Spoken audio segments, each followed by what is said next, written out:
Y como cada jueves, y para cerrar la programación del día y la programación en directo de la semana, nos asomamos al mundo de los libros, de la literatura, de los escritores, las escritoras. Abrimos una semana más la virgulilla de la mano de Jairo Valencia Piedrahita. Jairo, ¿qué tal? Muy buenas tardes. Al mundo de los locos. Sí, algo de loco tenéis, ¿no? Bueno, Rosa Montero lo dice en su libro, el periódico de estar cuerda. ¿El periódico de estar cuerda se llama? Creo que sí. Así que algo de locura hay por ahí. Sí, a ver, locos y locas hay en el mundo, pero locos y locas que quieran describir el mundo, hay pocos y somos unos incomprendidos. ¿Y valientes? Bueno, depende de cómo se mire. Tampoco. Muy buenos días a todos y a todas, que no lo he dicho, que siempre entro como elefante en cacharrería. Hay que ser una persona. A mí me enseñaron a ser educado. Pues saludado quedamos en una virgulilla que tiene un número en la edición, en la temporada. De Malfario, ¿no? Tienen, bueno, si quieres lo cambiamos el número y en vez de ser la virgulilla 13 de la tercera temporada, lo ponemos la virgulilla 12+1 en honor a Ángel Nieto. Bueno, el 13 no es un mal número, de todas formas. No. Descubrí con estupor la realidad que el número 13 en muchos aviones no hay. El asiento 13 no existe. Ah, sí, es verdad. Y incluso en algunos hoteles la planta 13 tampoco existe. Curioso, ¿eh? ¿Habrá que traer algún día a la virgulilla el porqué del número 13? Tiene hasta un nombre. La fobia al número 13 tiene un nombre, pero es complicadísimo y lo dejamos, ya lo buscaremos. Ya tenemos entonces material y contenido para la virgulilla de los próximos días. Por cierto, descubrí ayer cómo le metían un tortazo al pobre Ángel Nieto en un programa de televisión española.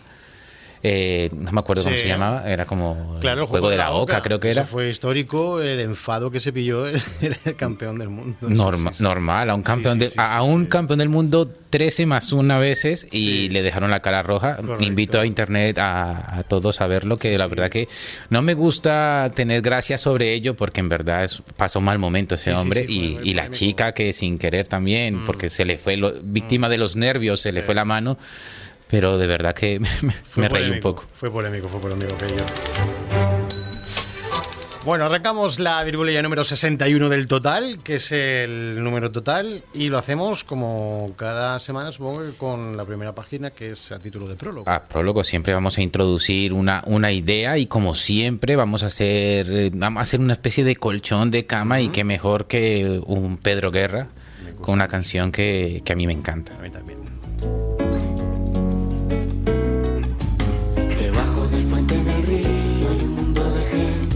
Abajo en el río, en el puente, debajo del puente en el río hay un mundo de gente. Abajo en el río, en el puente y arriba del puente estamos nosotros, unos simples espectadores de lo que ocurre debajo del puente.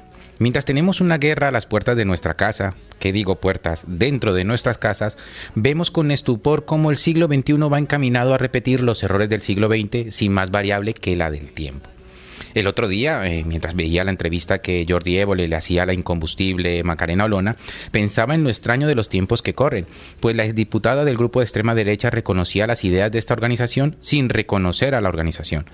La vieja táctica de reconocer las palabras sin aceptar los hechos, una práctica más antigua que la de caminar hacia adelante y la que nos deja un mal sabor de boca. No quiero meterme en temas políticos, pues no es lo que nos compete en esta virgulilla, pero como escritor que quiere describir lo que a su sociedad le pasa, veo con preocupación cómo nos encaminamos a repetir una historia amarga, en la que pierden los de siempre y no hay ningún ganador, más los que engordan sus bolsillos mientras se vacían las libertades. Estamos en un tiempo en el que se confunden libertad con libertinaje, en el que se aceptan los derechos pero se rechazan las obligaciones, en los que las relaciones personales se basan en la interacción carnal, sin más amor que el amor propio. Hoy en la virgulilla veremos un caso de cómo el silencio puede tener eco en el tiempo, pues por mucho que este pase, la verdad siempre buscará la luz, como la marea que siempre trae de vuelta lo que al mar hemos tirado. Debajo del puente del río hay un mundo de gente. Arriba del río estamos nosotros, espectadores de una historia que debemos escribir y que depende de nosotros mismos y de las palabras que usemos de cómo debe seguir el capítulo siguiente. Por suerte, en la sombra de la virgulilla cabe todo un lenguaje dispuesto a dar voz al diferente, escuchar al que no habla y callar cuando la verdad quiera ser escrita. Sin más que Pedro Guerra de fondo, sean bienvenidas y bienvenidos a La Virgulilla.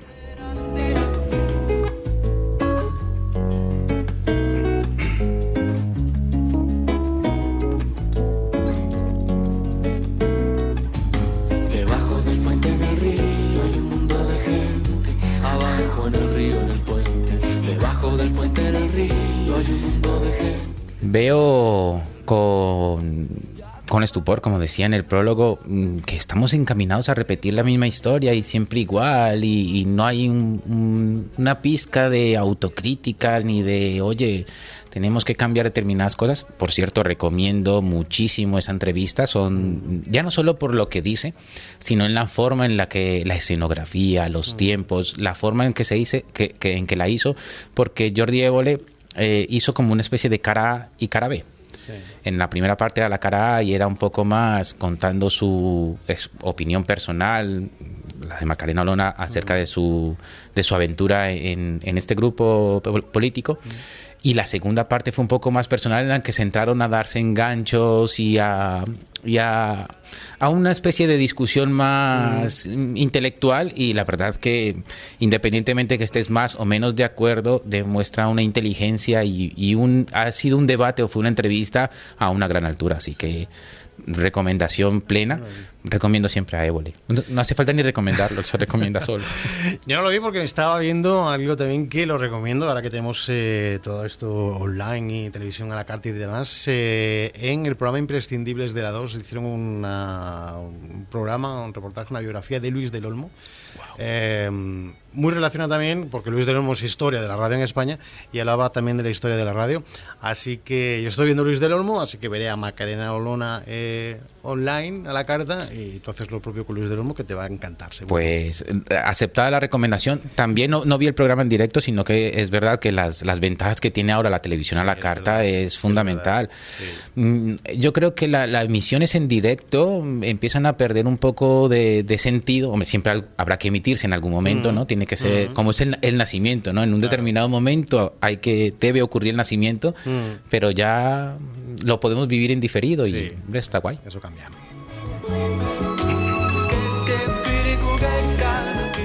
Y abrimos el capítulo primero con un título que le pongo aquí: La muerte no es el final.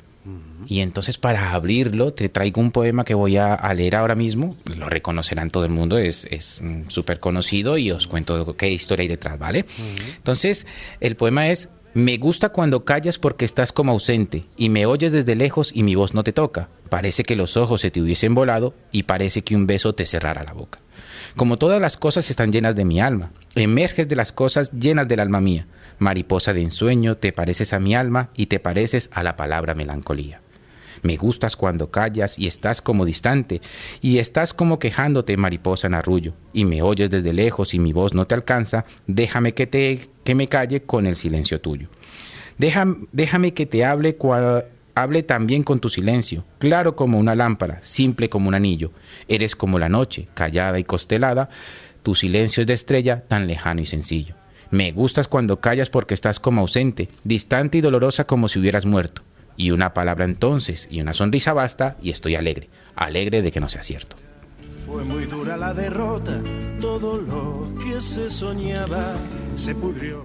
El poema que acabo de leer, como es bien sabido, pertenece a Ricardo Eliezer Neftalí Reyes Basoalto, más conocido como el poeta Premio Nobel de Literatura Pablo Neruda. Neruda era un autor chileno, nacido en Parral el 12 de julio de 1904 y fallecido el 23 de septiembre de 1973, pocos días después del levantamiento militar que dio paso a la dictadura militar de Augusto Pinochet.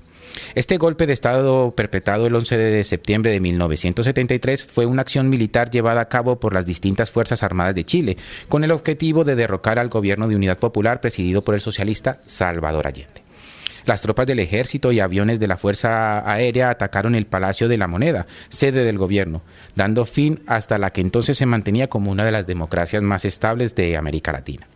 Aunque hoy en día las causas de la muerte del presidente Allende no están claras, la Corte Suprema chilena en 2014 determinó que la causa del fallecimiento había sido el suicidio, pero otros dicen que la muerte fue asistida.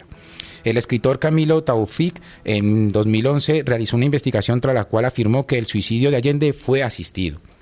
Según este escritor, Allende había utilizado una pistola que guardaba en su escritorio disparándose en la cara. La bala entró por el ojo derecho, pero erró el tiro y lo dejó muy mal herido. Entonces entra otro protagonista en la historia y es Enrique Huerta, uno de los escoltas de la GAP. La GAP era el grupo de amigos personales formado por el Partido Socialista de Chile para que salvaguardara la vida de Allende. Allende le hizo prometer a este hombre que si en un determinado momento era necesario acabara con su vida para no terminar en manos de los militares golpistas. Y así fue como hizo. Al quedar malherido, este hombre cogió su fusil y terminó con su vida.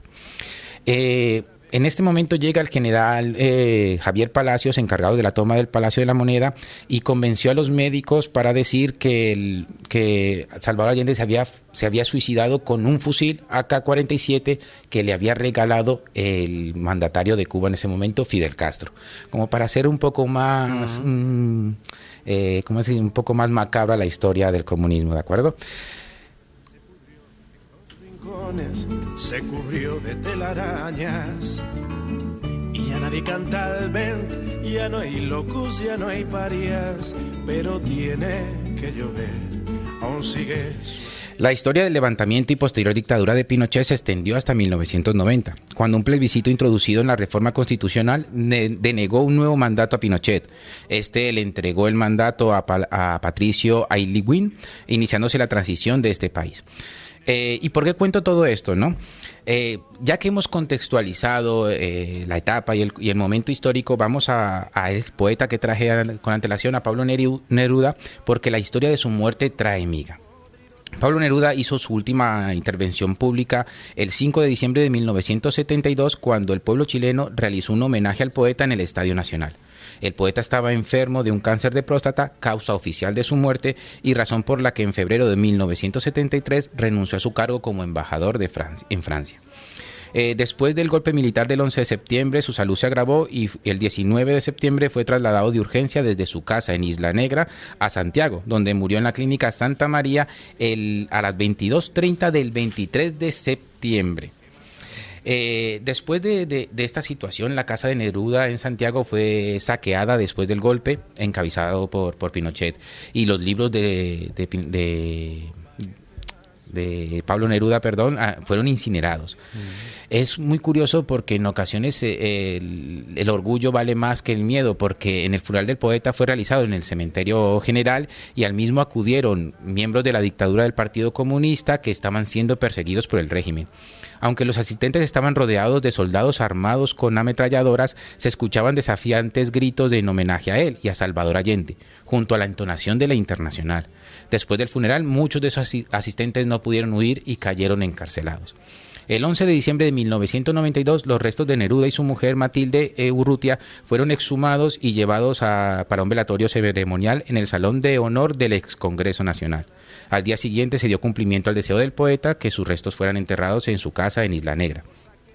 Ese lugar y todas las demás pertenencias ahora están en el museo y están administrados por la Fundación Pablo Neruda.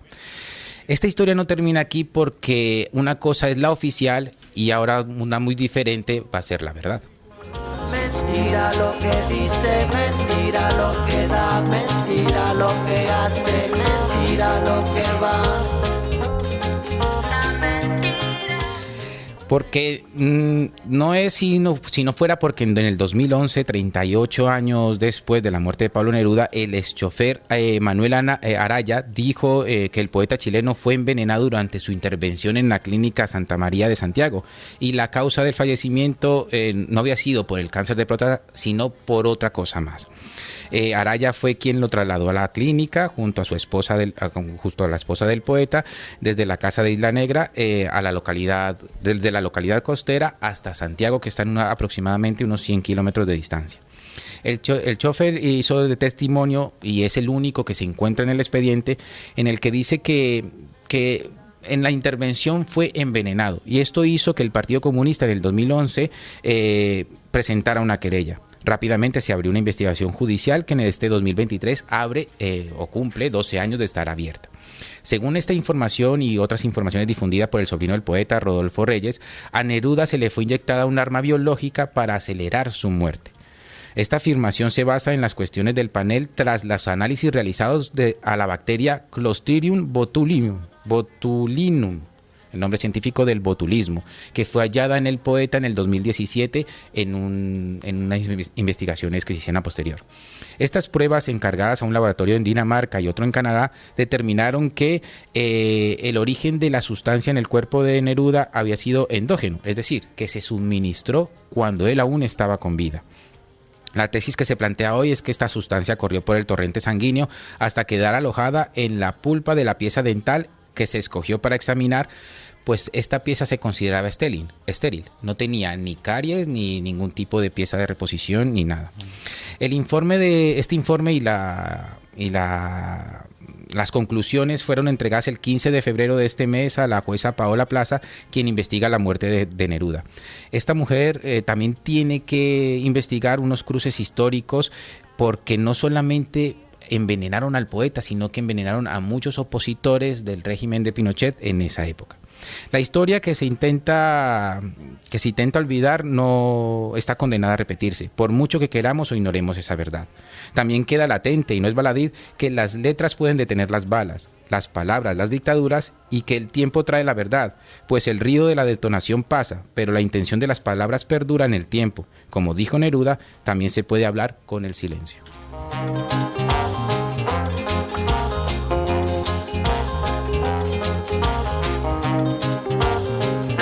En Radio Francia Internacional. Esta mañana se inició en Kioto, Japón, la conferencia internacional sobre cambios climáticos. Tienen la difícil tarea de... No es por poner en duda a todo, pero al final resulta que casi todo lo oficial resulta ser mentira. Hombre, sobre todo cuando la oficialidad viene de donde viene, ¿no? La oficialidad, hombre, claro. Al final, no sé, hace poco lo leía en un sitio, no recuerdo muy bien. Cuando estoy en las ondas, tengo muy mala memoria. Pero recordaba que la historia la escriben los ganadores. Que la escriban los ganadores no significa que sea verdad. Claro. ¿Por qué no envenenar a un grande de las letras, militante del Partido Comunista, opositor al régimen de Pinochet? Porque no acelerar su muerte, ya iba a morir, pero según publicaciones del sobrino de Neruda y de su chofer, él tenía el cáncer controlado, es decir, iba a morir, estaba mal, pero no para que muriese 10 días después del levantamiento militar, del golpe de Estado. ¿A cuántos no se habrán cargado así, por Dios? Claro, es lo que sucede, ¿no? En estas situaciones donde, por definición, después de un estado, lo que hay es silencio, mutismo y este tipo de atrocidades, ¿no? Acabar con la vida de Neruda era darle casi la línea de flotación al comunismo chileno, ¿no? Porque era una persona muy visible, muy comprometida y fue pues eso, un golpe importante.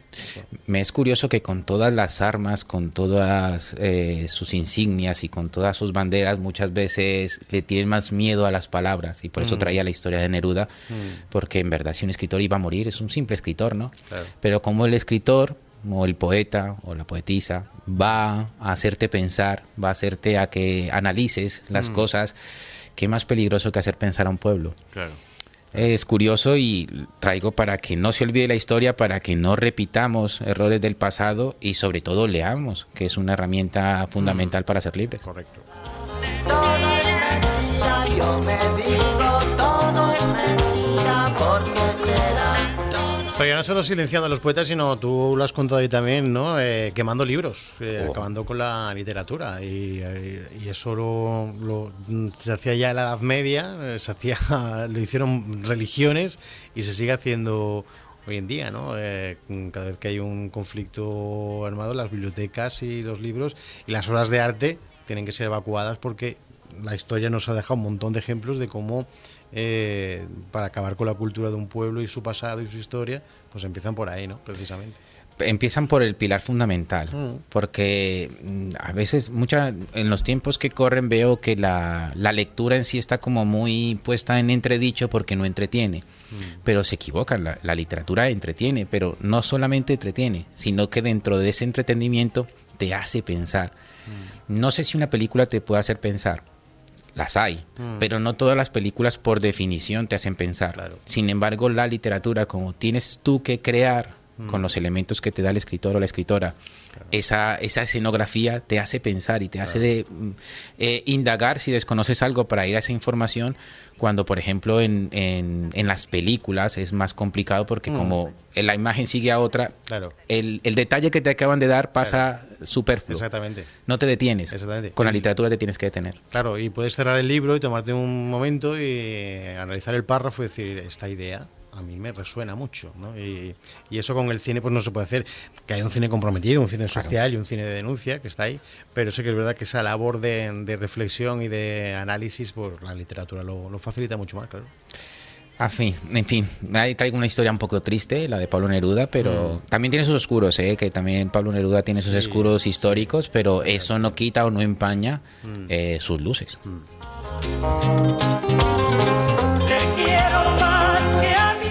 Para tomarnos un respiro, os traigo una canción que no solo es un temazo de finales de los 90, sino que también trae una historia de superación. Cuentan que esta banda tuvo una enorme popularidad a comienzos de la década de los 90, pero sus problemas internos y las adicciones a las drogas como el alcohol y otras sustancias hicieron imposible la convivencia del grupo, tanto que terminaron expulsando al guitarrista. Intentaron remediarlo, pero ninguna de estas sustituciones llegaban a la altura del talento expulsado, dejando claro que sin él no tenía mucho sentido el grupo. Así que lo trajeron de vuelta y que se encontraba en una clínica de rehabilitación. Tras un cambio en la producción, en diciembre de 1998 empezaron a grabar este disco en Los Ángeles, y fue cuando el expulsado retornado, el guitarrista John Frusciante, encontró la melodía de un tema que salvó al grupo de la desaparición. El 8 de junio de 1999 veía a la luz uno de los discos más importantes del rock contemporáneo, Californication, de Red Hot Chili Peppers. Un tema que nos sirve para dar un respiro y volver, después de la publi, con lo que queda de programa.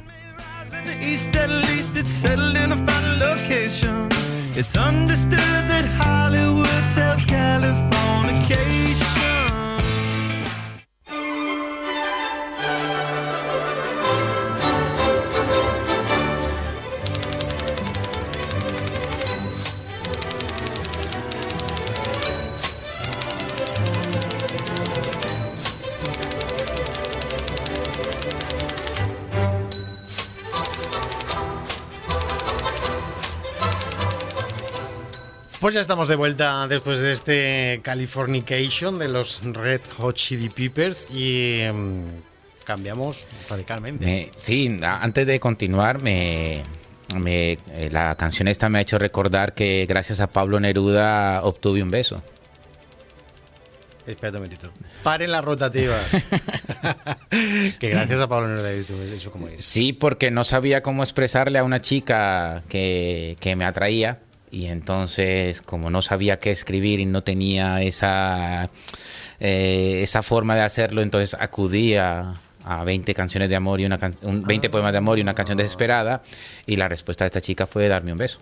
Así que gracias a Pablo Neruda, pues tuve un ósculo. No sé si un ósculo, claro.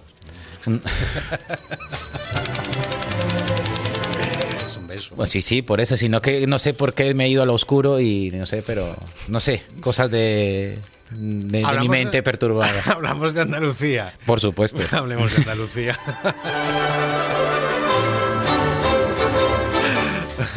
Noches de Andalucía de Gobi. Me encanta esta canción, Sergio. Me encanta esta canción porque cuando yo era chico, y alguna vez lo he contado, y soñaba con estar en esos campos polvorientos campos polvorientos del terreno de Andalucía, terrenos polvorientos del campo de Andalucía de Machado, siempre de fondo había una guitarra española de fondo. Y esta canción la descubrí haciendo la virgulilla y me encanta. Y para dar pie a lo que vengo a hablar ahora, vengo a traer más bien, más que hablar, a traer recomendaciones para el Día de Andalucía, porque tenemos un puente larguillo. Sí, queda ahí unos días interesantes. Entonces, para reivindicar sobre todo nuestra esencia y esta Andalucía tan hermosa que tenemos y de la que soy partícipe, traigo unas recomendaciones de esa tierra y vamos a ello, ¿no? Porque Andalucía puede presumir de ser una tierra de literatura, no solo por tener 2 premios Nobel, que son Vicente Aleixandre, que no sé por qué lo aprendí como Alexandrei, y no es Alexandrei, es Alexander. Alexander. No, Aleixandre. Eso, Alexandre. La I esa me cuesta mucho meterlo. Sí, pero es que esa I yo creo que a todos nos cuesta mucho, ¿eh? A Buah. Vicente Alexander, sí, cuesta. Bueno, pero todos sabemos quién es, ¿no? Sí, hombre, sí. Y a Juan Ramón Jiménez. Y también porque ha servido, por ejemplo, de escena para El alquimista de Paulo Coelho, ¿no?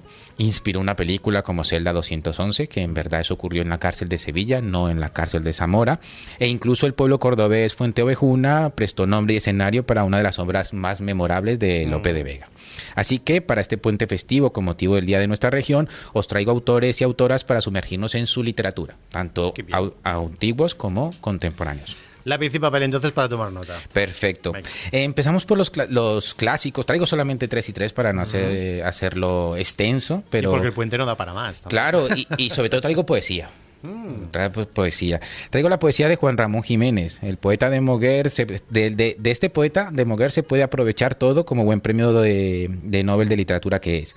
Cualquiera de sus antologías puede ser una buena compañera para este fin de semana. Platero y yo es la que yo he elegido para leerla con mi niño este fin de semana y introducirlo un poco a esa órbita de las excelsa minoría.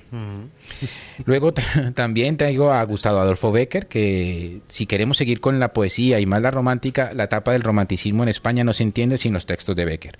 Capaz de escribir versos tiernos como para asustarnos con recopilación de leyendas tan tétricas como la del Monte de las Ánimas. Y se me ha perdido aquí la hoja. Y a Federico García Lorca, como no, el granadino ha dejado para la posteridad obras como La Casa de Bernalda Alba o Bodas de Sangre, pero en este autor es que hago trampas porque cualquiera de sus obras viene genial para el Día de Andalucía.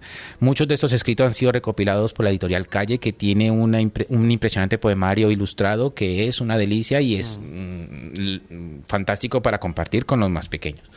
Esos son los antiguos. Vale. Y ahora los contemporáneos. A un hombre que tuve, gracias a la radio, gracias a ti, Sergio, lo pude conocer, Antonio Muñoz Molina. Porque este hombre no solo ha alcanzado un puesto en la Real Academia Española, sino que el hombre nacido en Úbeda tiene un currículum al que se le puede sumar el premio Príncipe de Asturias de las Letras, el premio Planeta, en fin. Recomiendo El miedo de los niños porque es una obra rápida. Describe un lugar de su infancia que ocurre aquí en Andalucía y es una delicia. O sea, me lo bebí prácticamente y como lo conocí, me lo firmó, me lo dedicó. Aparte me puso una dedicatoria muy bonita porque me puso, supongo que se lo hará a todos, ¿no? Pero déjame que yo me lo crea. Puso como a la hermandad, como que se lo dedicaba de escritor a escritor, que no recuerdo muy bien. Bueno, muy bonito. Pero ha sido precioso y lo tengo como oro en paño. Es uno de esos libros que no presto. Elvira, me han preguntado que qué pasa con Travesuras de Niña Mala y contigo, No y pasa cuál nada. es mi rollo. Pasa nada. Algún día lo explicaremos, ¿no? No pasa nada. Traigo también a Elvira Lindo porque la gaditana de nacimiento y madre de uno de los amigos de la infancia de más de uno. Claro. De Manolito Gafotas, ha introducido el veneno de la literatura a los más pequeños que ahora ya no somos tan pequeños. El libro que traigo de ella es Lo que me queda por vivir. Ajá. Interesante ejemplar. Y por Y último... además, Perdón, dime. bueno, Antonio Muñoz Molina y Elvira Lindo. Correcto. Es verdad. Son marido y mujer, es verdad. Exactamente. Pues mira, Yo se pensé me había que- escapado ese pequeño detalle, no tan Sí. pequeño. Y luego tenemos por último a Luis García Montero, que es un granadino que se dedica a la escritura en muchas facetas. Porque por un lado es catedrático de literatura española en la Universidad de Granada, por otro es columnista del diario Infolibre, también preside el Instituto Cervantes y es autor de temarios y ensayos que le han dado galardones como el Premio Nacional de la Crítica por una obra como se llama La intimidad de la serpiente. De él quiero rescatar una obra que es una maravilla y es 1 año y 3 meses, que recoge los poemas dedicados a su mujer Almudena Grandes, hace poco, más de 1 año y poco, que falleció la mujer. El Día de Andalucía no solo nos sirve para tener un día festivo, sino para reivindicar el hecho diferencial de ser una tierra con su propia cultura e idiosincrasia. Una tierra que no tiene nada que envidiarle a las demás y que no es más grande porque no quiere, pues si los andaluces supiésemos lo grandes que podemos ser, entenderíamos el comportamiento de nuestros hermanos peninsulares, que hablan desde el desconocimiento envidiando nuestra forma de ser. Feliz día, andaluces, y sobre todo, gracias por aceptarme como uno más.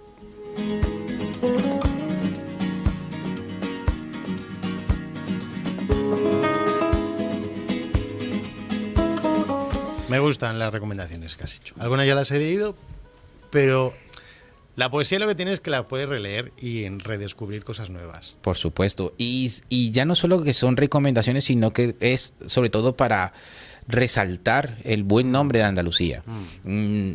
Compruebo con estupor cómo de Peñaperros para arriba nos menosprecian. Bueno, en mi caso no tanto porque no soy tan ceseísta, pero en nuestro acento andaluz o en el acento que tienen los andaluces, denotan como si fuese incultura.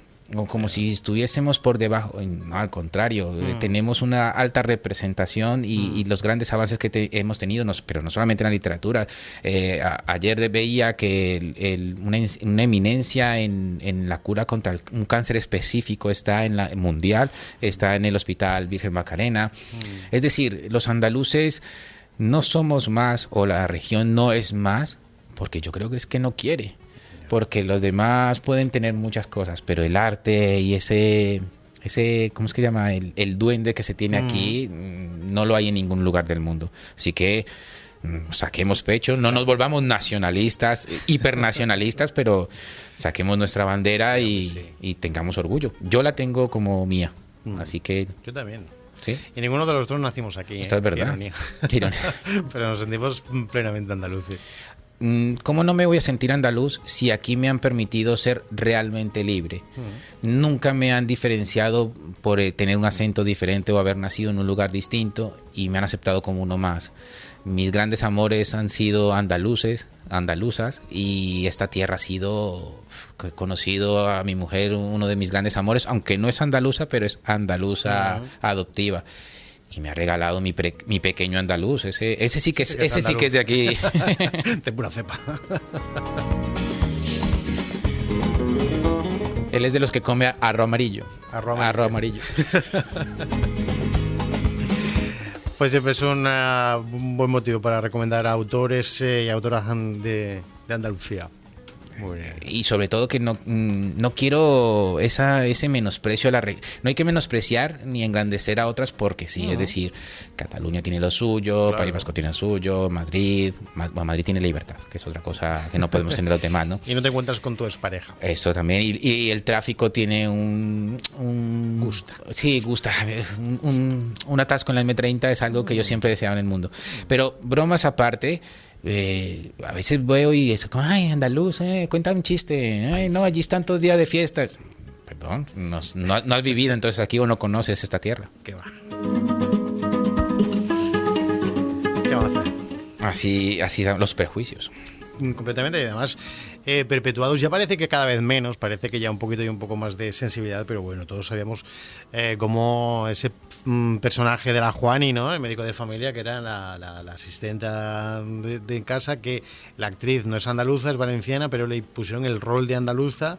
Venga, don Manolo, mi arma, no sé qué, no sé cuándo. Y sin embargo era una familia de médicos, de enfermeros, un entorno muy dedicado a profesiones y tal, y la andaluza era la persona del servicio, ¿no? Pero bueno, ya parece que poco a poco, ¿no? Eso se va... Sí, se ha ido cambiando y ahora la persona del servicio es latinoamericana o extranjera. O sea que hemos cambiado un perjuicio por otro. En fin.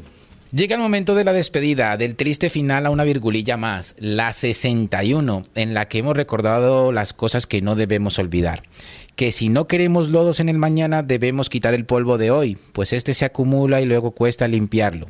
Una buena forma de hacerlo es por medio de las letras, ya sean escritas o habladas, acercándonos a la cultura, pues es esta y no otra la herramienta que nos sirve para la legítima defensa ante el autoritarismo. No seáis malos, como siempre os digo, y si lo sois, que sea para devorar cada libro que caiga en vuestras manos, pues la literatura está la respuesta de las preguntas que con anterioridad otros han hecho.